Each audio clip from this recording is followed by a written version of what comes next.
Okay, we gotta just get started. Just by the way, this is Bernie here. Say hello, Bernie. Hello. Bernie cat, actually, Bernie. Oh, what a bird. Oh, what a boy Bernie is. You know, I love Bernie. Because Bernie, you know, after ripping my lips off a bunch of times, I mean, he can't help it, he gets very carried away. So after ripping my lips off a while, he comes to me. Right? Remember this? Oh, I love you so much. I mean, really, comes to me and says, you know, maybe it's time to have my lips sewn. And I thought, well, but that's very nice of you to offer that. I mean, so that I don't have to get those lip replacements. See, they cost a lot of money, those lip replacements. And, so thank you, Bernie, but Bernie, baby. Bernie, how you gonna eat? It's no problem. Intravenous. You just put a little heroin in it too, and it's really fine. Don't worry about it. Oh, I said. So you see, that's why he's so calm. You know, he just sits and watches. But he's our mascot, you know, and especially in terms of animals, you know, since Freya.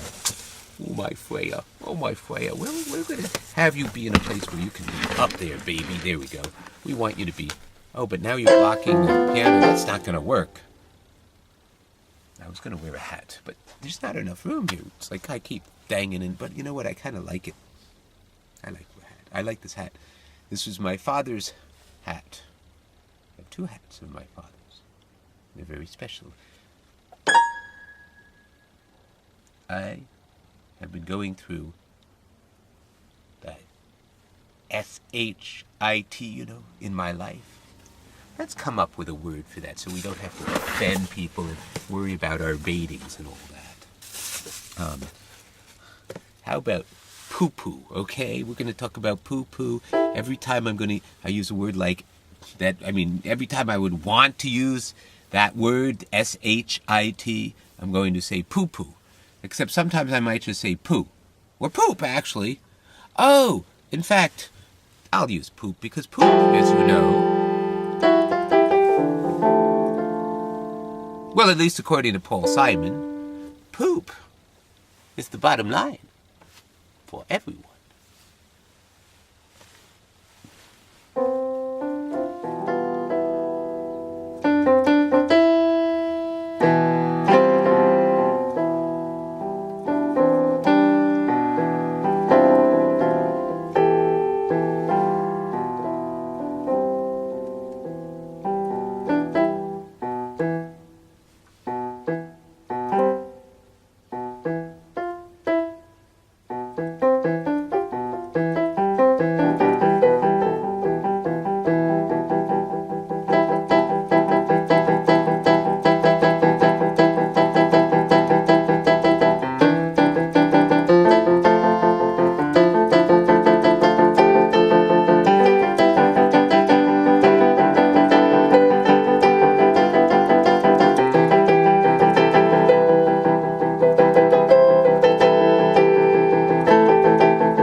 was a classical pianist by the name of Glenn Gould who died in the 1970s at something like age 38.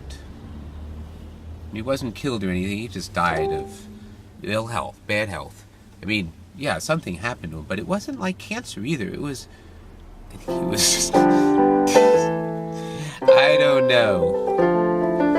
None of my business. He was a very strange fellow, very strange.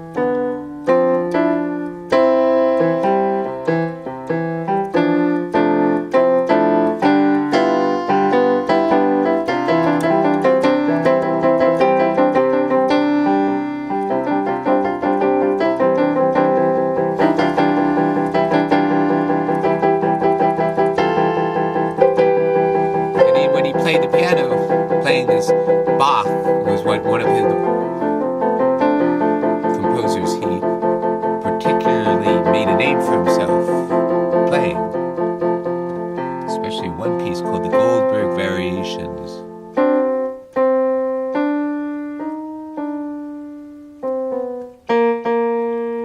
I don't really know it.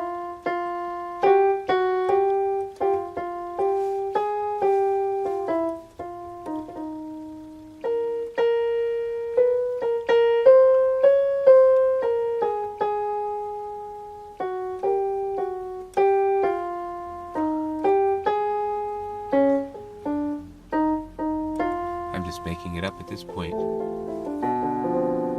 But Bach, remember, Bach was writing for very rich people. Prince Esterhazy, or no, that was Haydn. Whatever, it doesn't matter. I mean, for rich people, you know, and not necessarily those people who were really true music connoisseurs. So he had to write things in such a way to keep people who are easily bored entertained.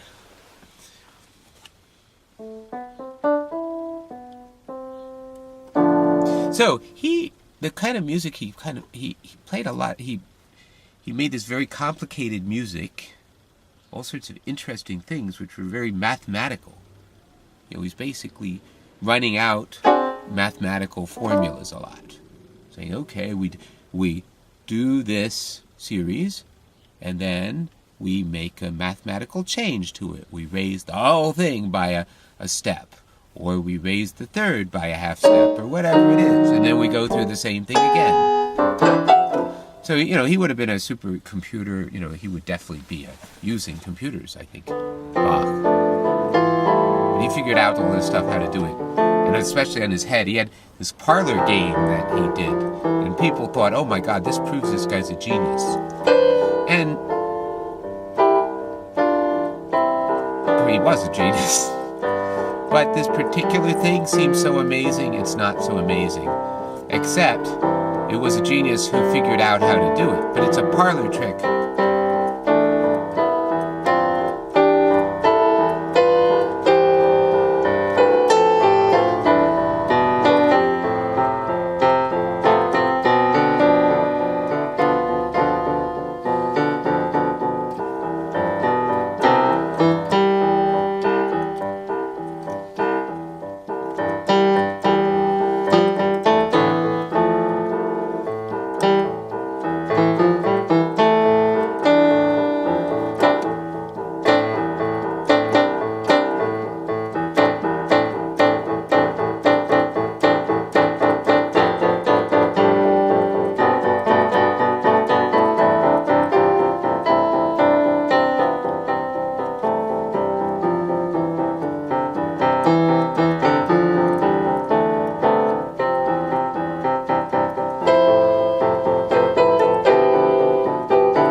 What the trick was that he'd have somebody do a couple of notes, like in a little phrase, you know, like just a little piece of a song that you know. So you just whistle it, or da da da da, you know. So somebody would come up with something like da da da da. Now there was Ludwig over there.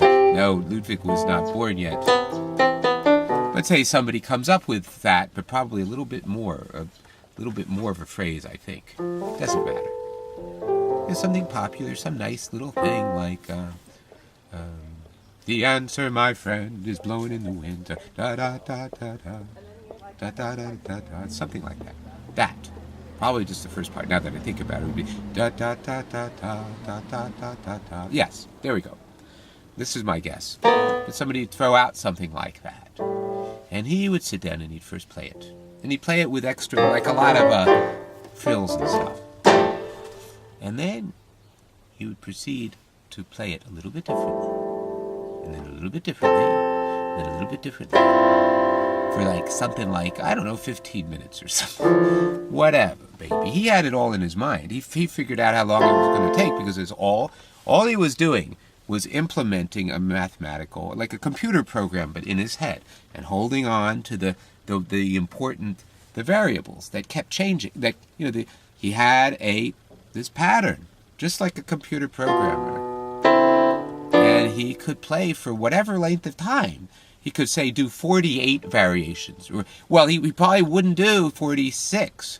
He would do 24 or 48. You know, because doubling it is a lot easier than 1 3/4izing it, you know. But of course, he wouldn't be telling people any of this stuff.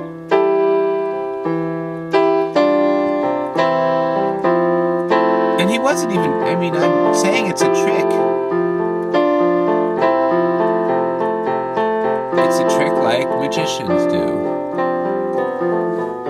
Nobody truly believes that you made that rabbit disappear in that ad, or vice versa. They respect you, love you for it, for tricking them. That's the idea. And with music, it's a similar thing. Music is something to fall in love with. And we want to be tricked, thinking it's worth it. Fortunately, the tricks don't have to be nasty tricks. They're just understanding certain things about how our neurological system works.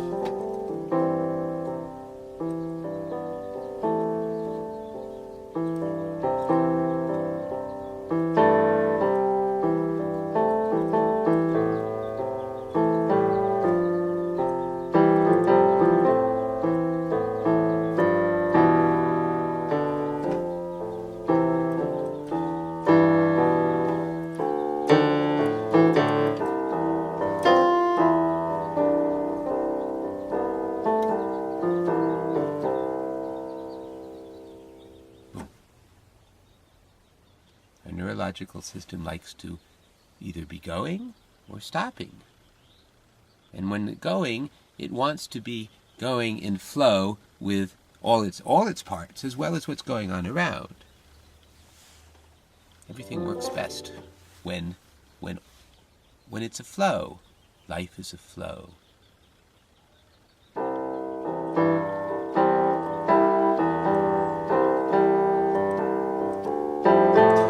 So Bach would play this set of variations for X amount of time, and then he'd unwind them. And that's when people had to at first tell each other, look what he's doing, listen, because nobody realized what he was doing.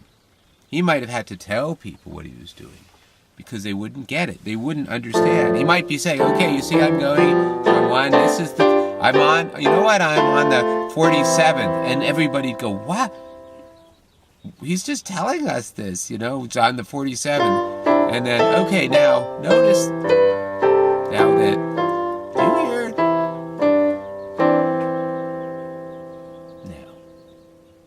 Now, that's the 48th. Now,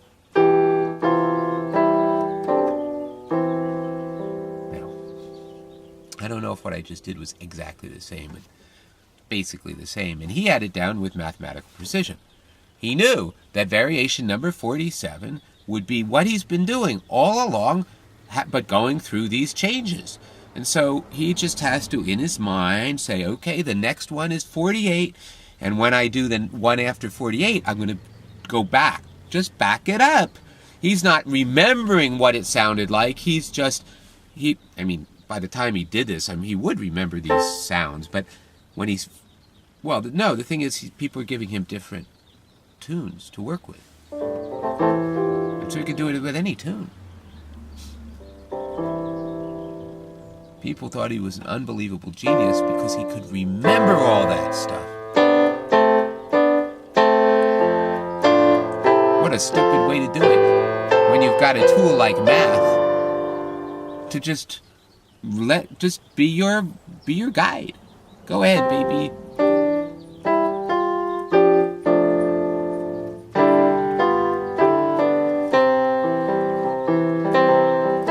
I don't use that math.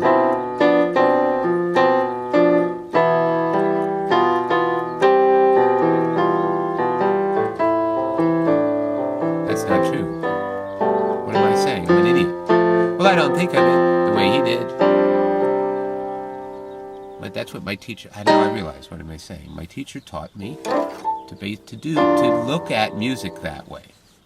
And he said, just play this thing, and he said, look, you're going to play with these two fingers, you're going to go. Is that right?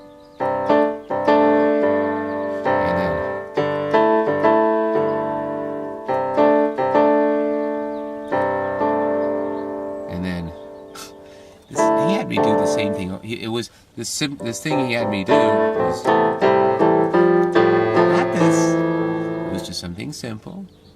He said, okay, do it until you really got it. Here we are. It was really something like, yeah.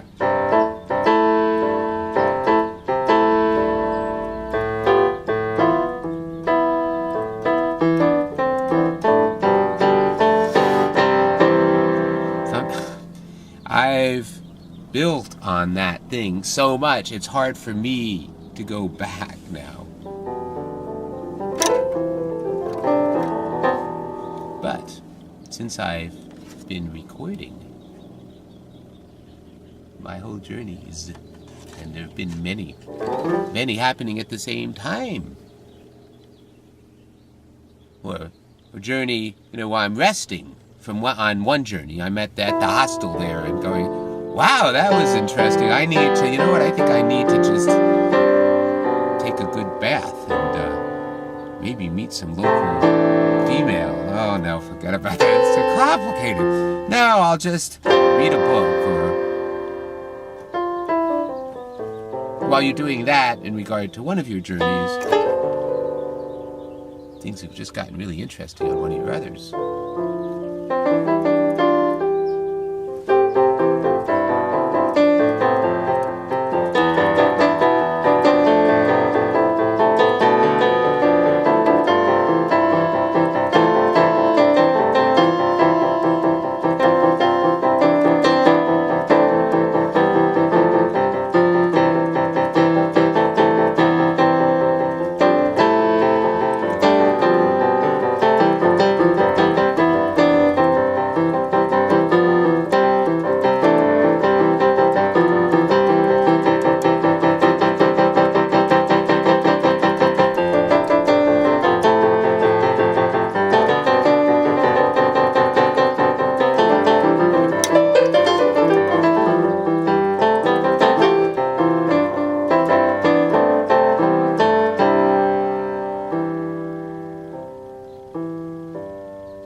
that's a workout. And our fingers are really not being moved mainly here. We do have some muscles in our fingers for things like this go back and forth, and a certain kind of thing, so that we can bend instead of bending all of it at the same time.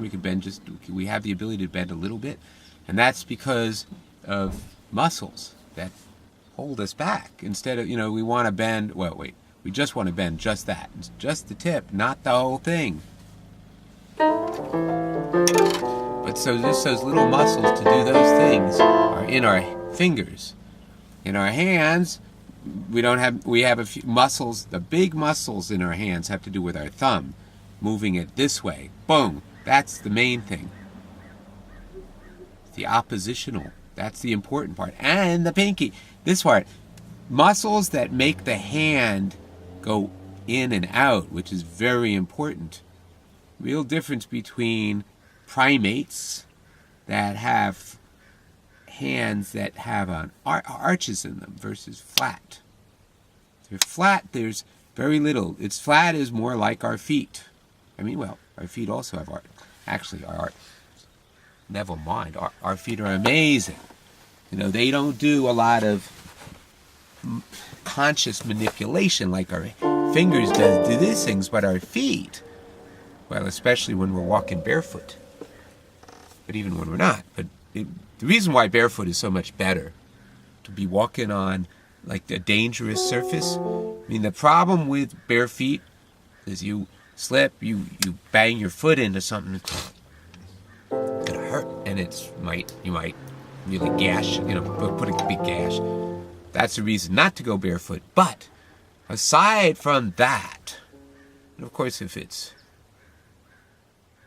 icy, you need to have crampons.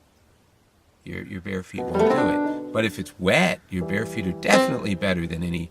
Well, no, there might be shoes. Yeah, really rubbery grip, deck shoes or something that are made specifically to, they're better than your feet, better than any, the best soles. Anyway, never mind. But the reason why your feet, they do have arches too. Their arches, instead of the arches that we have in our hands, are different in the feet. But they're very sophisticated in the ability to mold, this way, that way, go, boom, and lots of muscles that say, oh, if we're tipping this way, I'm going to have to put more effort into holding up the whole archway. You're getting too detailed. I do that sometimes.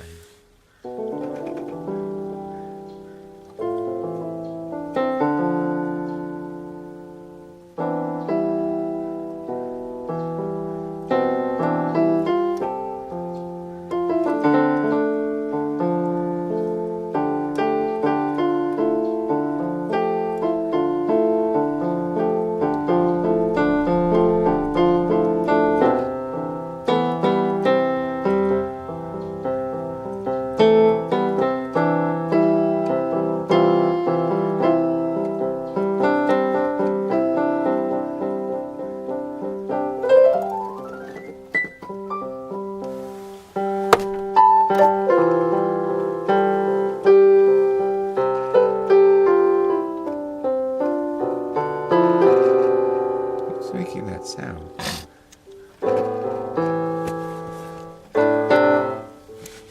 Rubbing. I've got the piano on a plastic bottle that's rattling, I think. No, it's actually the speaker. I think the speaker is,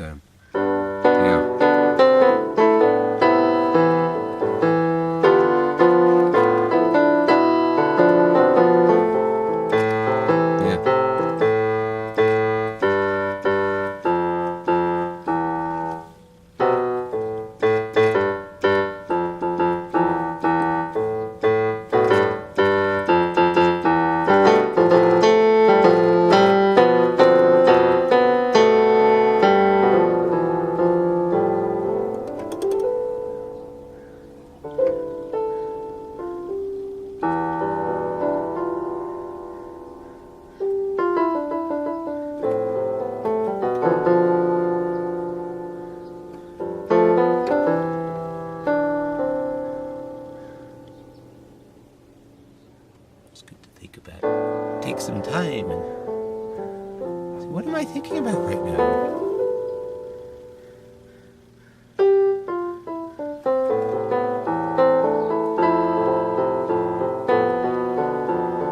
If I'm thinking about it right now, it might be important in some way, even if it doesn't. I don't normally think of, well, I don't even think it's possible.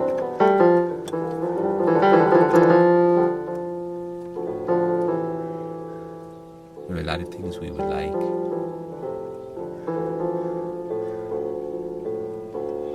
And the primary thing that stands in our way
own self-imposed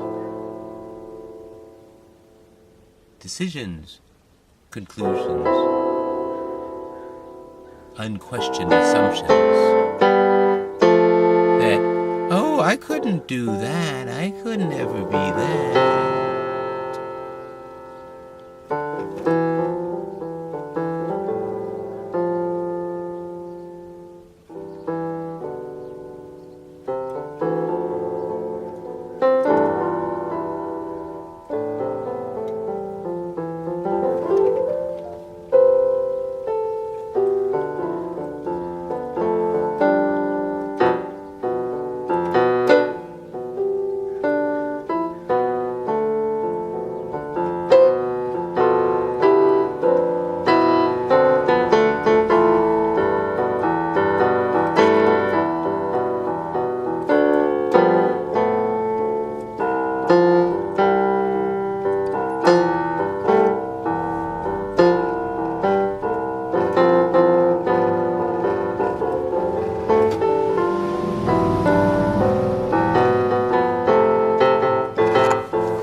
Last night I went into a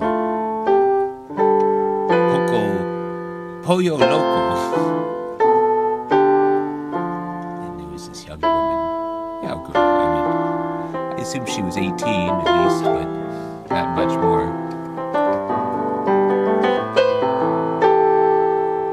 And she had this bright red lipstick, and her eyes were well made up. She's very attractive. She might not think so, because she doesn't have the go Playboy bunny kind of go, but she's very attractive, very, very. She and I shared an awkward moment when we allowed our feelings to just be.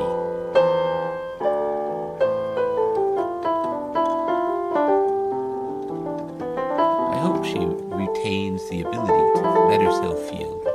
Because, obviously, she and I were not going to become a number.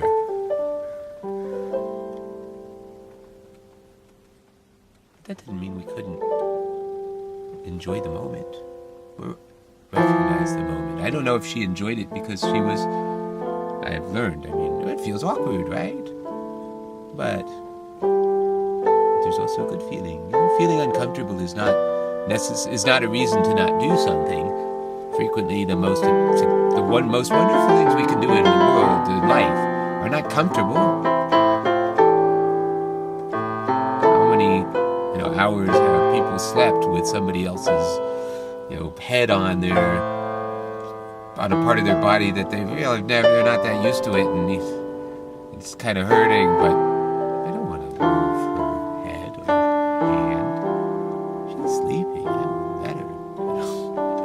Not very kind. I'm falling off the bed. If I move too much, I might wake her up. Well, maybe I should wake her up because maybe we could do some work. But no, I don't want to do it. She's really tired.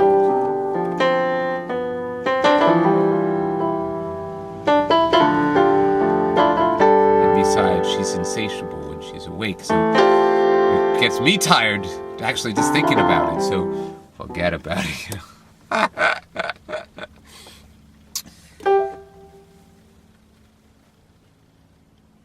How many people have given up on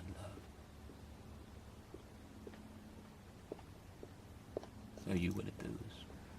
If you are, you're the overwhelming majority. And even if you weren't, it's not something to feel bad about. It's actually something to recognize. I have given up on love. I've been hurt too many times, and I don't believe in it anymore. But you know in your heart that's bullshit.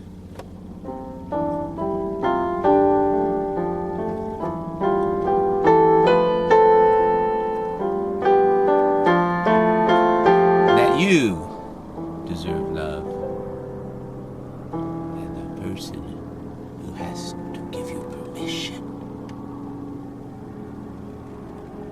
You know that person well, or maybe you don't know that person well enough, and that's your job. Get to know that person. And when that person tells you stuff that's just kaboobie, and I'm not talking about a real person, I'm talking about a voice, an idea, an idea in our head, in your head. What's telling you you can't? What's telling you your love life is over?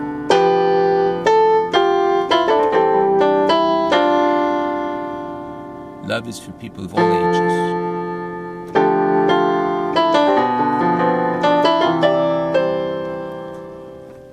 One nice thing about being older and in love, you have reason. If you're somebody who's lived, you're older and you've lived instead of just kind of vegetated, which actually a lot of people do. But if you've really lived your life, and as you get the more older you get, the more you say, love is a thing of the now. I do not expect to feel the way I feel toward this person tomorrow. I might. And based on my experience in life, I might feel better toward that person, but in a different way. It will change, perhaps, from a kind of a sexual, romantic kind of thing, maybe into more of a friendship. Or maybe it will become romantic, and without this idea of, oh, boyfriend, girlfriend, we gotta have a relationship. Well, what about just having a friendship?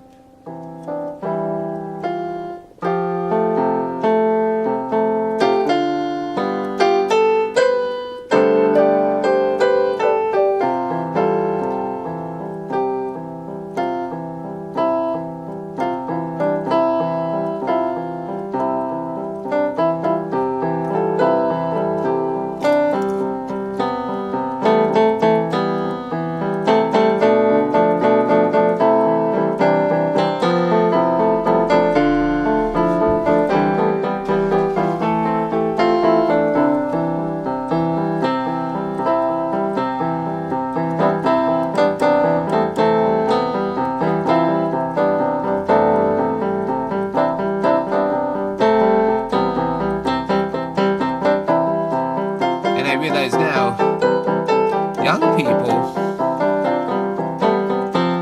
are much more liberated than my generation and before.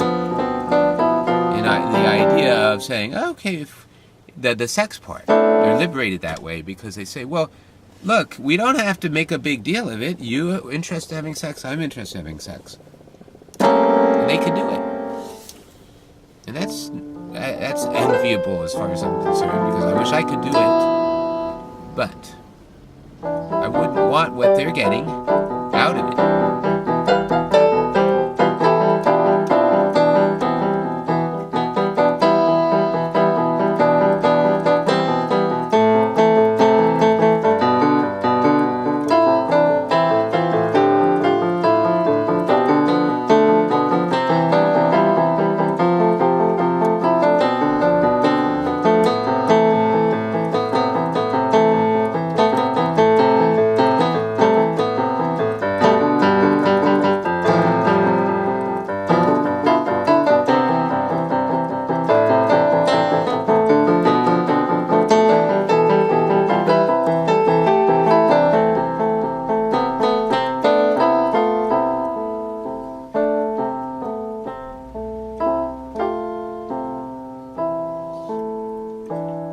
A little elf is telling me that I must wrap up, which means saying the thing that I started off saying at the very beginning and I didn't finish.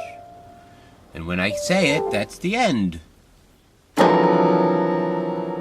Which is fine.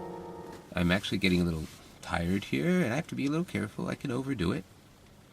Although, since I'm always engaged in self-therapy all the time, right now, what I'm doing, you know, I'm feeling those. I never finished. Now remember, muscles are not in the fingers. They're here. They're all these things are the finger muscles here. You put your hand here and you feel. You do this and you feel all those muscles, and they're attached at this end. So every time they contract, every time you do this, it's kind of a little yank, not hard, but there's a yank. And then if you're holding yourself tight and trying to, you're really getting into it.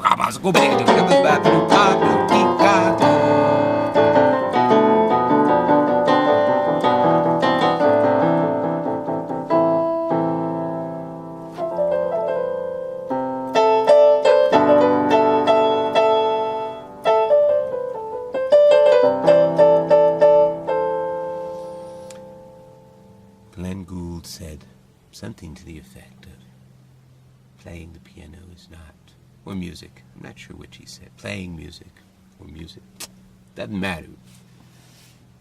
I kind of think he was playing the piano because he was talking about the act of playing the piano. But I'm sure he didn't mean only that. He just said, well, yeah, that's for me it is. He said it's not like life. Playing music, I think it was that. Playing music is not like life.